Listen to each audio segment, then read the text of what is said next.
So this video is about matrix multiplication. It will be example 2 in our notes. Um, if you haven't already had a look at the first example where I go over just some of the basic matrix properties, then do so. Just it helps with the idea of the basic things we can do, adding and scalar multiplication and just some of the terminology. But there are going to be times when we're looking to multiply matrices together. And we'll have a wee look later on about why or when you would multiply matrices together, not just multiplying a matrix by a number like 3 or 5, but actually multiplying all the data in one matrix by all the data in another. So we had a rule in the previous video about the rules for adding matrices together, and the rule for that is that the order must be the same. So if you have a 2 by 3 matrix, you can only add that with another 2 by 3 matrix, and if you don't know what 2 by 3 matrix is, go back and watch the previous video. So there's a slightly different rule for matrix multiplication, and this is it. We have to make sure that they're what we call conformable, and the rule is that it's not about the order being the same, but it's about the combination of rows and columns. And the rule is that in the first matrix, the number of columns, which is effectively the second number in your order, so that for a matrix that is A by B in size, so B would be the number of columns, must equal the number of rows in the second matrix, which is usually the first number that gets given. In other words, those two values must be the same. It doesn't matter about the other number in each case. So for instance, if I have a 4 by 2 matrix, I can only multiply it by a matrix that starts 2 by something. It doesn't matter what the other number is. It can be a 2 by 5 matrix, but the rule is that the number of columns in the first one must be the same as the number of rows in the second one. And the interesting thing is that the resultant matrix is exactly to do with the numbers that are on the outside, and that will result in this case, a 4 by 5 matrix. It will result in A, B, and C terms, an A by C matrix. So it's good to, when you're looking at matrix multiplication, just check the order, predict what the resultant order will be, if you can do so, and then we can go ahead with it. Okay, that's the first thing you've got to understand. We can't multiply any two matrices together. We can only multiply when the matrices are conformable, and that is that this particular property exists. Okay, so what does it actually look like when we can do it? What does it actually look like? Because it's interesting, to say the least. Here we have two matrices, A and B. And matrix A is a 2 by 2 matrix. So let's just have a look. We've got 2 by 2, yep. And matrix B is 2 by 1, 2 by 1. So that means that, if you're just checking, it's conformable. The number of columns in the first matches the number of rows in the second, and I know that the resultant matrix is going to be 2 by 1. So what we can say here is that A, B is going to equal, now we can write them down together, 3, negative 1, 2, 1, multiplied by 4, 3. And I know that the answer is going to be a 2 by 1 matrix. Now, I'm going to make it big. In time, you'll get used to perhaps doing it as a mental process, but at the moment, you need to understand where the numbers are going to come from. A 2 by 1 matrix means there's actually only going to be 2 terms. There's going to be a top term, and there's going to be a bottom term. So for column 1, there only is one column, column 1, row 1, we're going to get our information this way. We take row 1 from matrix 1 and column 1 from matrix 2, and that's going to give us the number that goes here. Okay, and what do? We take all of those numbers, we take the first term in each, which is 3 and the 4, and we multiply them together.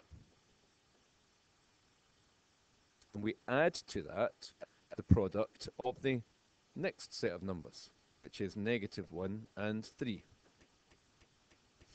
And that's what we use to create our first element in the answer.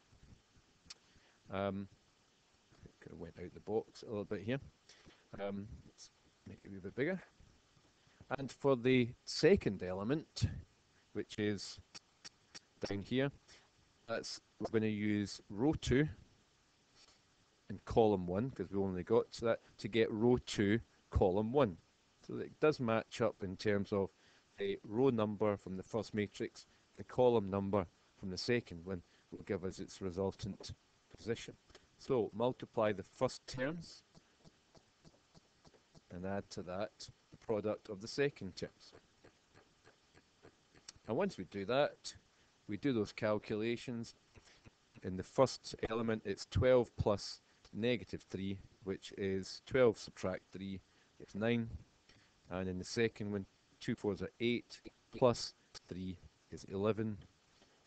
And therefore, matrix AB, the product of matrices A and B, is written as 9, 11. And just to check, that is a 2 by 1 matrix, which is exactly what I predicted the answer would be. Okay, so it's an interesting idea, matrix multiplication. It's quite involved, both in terms of the positioning and also the calculations. Let's try another one, which is even more involved to start with. So we've got two matrices. Let's just check they're conformable. Matrix C is a 3 by 2. Matrix D is 2 by 2. That's conformable because we've got 2 columns and 2 rows here, and my resultant is going to be a 3 by 2 matrix, which is actually going to be the same as matrix C. Okay, so we can say that C multiplied by D is 1, 0, 2, -3, 5, and 1. Take that up a wee bit. Multiplied by 1, -4, -3, 2. It's kind of an odd thing because they're not the same. It's really interesting that from a positional point of view, you think there should be something matching visually, just like there is for addition, but it's the way that matrix multiplication works that it's about the almost kind of it's about perpendicular. It's the connection between the horizontal in one and the vertical in the other that needs to match up. Okay, so what we're going to do is work out the fact that we know that there's going to be 6 terms. We're going to resultant matrix is going to be a 3 by 2. Okay, so again, 3 by 2 means there's going to be 6 terms. So 1, 2, 3, 4, 5, 6 terms.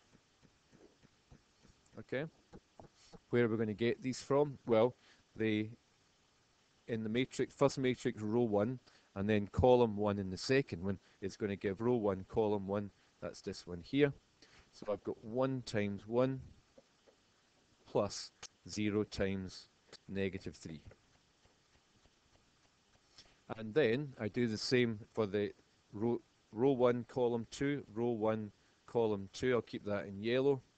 I'm multiplying 1 by -4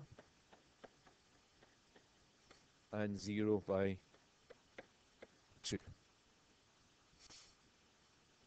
Okay? And then I'm going on to row 2 of my resultant, which means I must be using row 2 of my first matrix here. and I'm going to go first of all row 2 column 1. So I've got 2 times 1 plus negative 3 times negative 3. Just going to go squared there. And row 2 column 2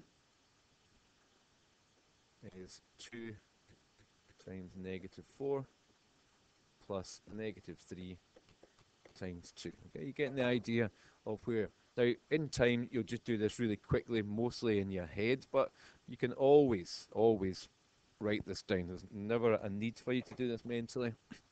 And, of course, we can repeat the same for the last row. Row 3, I've got 5, 1. It's not going to go over the other one. So we've got 5 times 1 plus 1 times negative 3. And then we're going to have 5 times negative 4 multiplied by 1 times 2. That should give us enough information to then finish the whole thing. So the first element there, row 1, column 1, 1 minus 0 is 1. And in row 1, column 2, we've got negative 4 plus 0 is negative 4. Come to row 2, 2 plus 9 is 11. And column 2, negative 8 plus negative 6 is negative 14. And down to row 3, 5 plus negative 3 is 2. And negative 20 plus 2 is negative 18. There's the answer. Okay. So in time, what I would do, and what I tend to do, is if I write down the original 2 matrices together, I would tend to do that whole multiplication and addition process mentally and just write down the answer. But you can only do that if the multiplications are within your grasp and you can hold all that information. It's absolutely fine to write it all down. But with small numbers, generally, it's okay to do it, and that will come with practice. Okay, so there's a few examples of matrix multiplication. It's worth now just taking the time to practice and making sure that you're fluent with that, because we've got some wee things to check out next about the properties of multiplication. Does it work the same way as our number multiplication? As in, does it matter what order they're in? Can we multiply out brackets, all that kind of stuff? So we'll check that, but only once we're really fluent at doing this process here.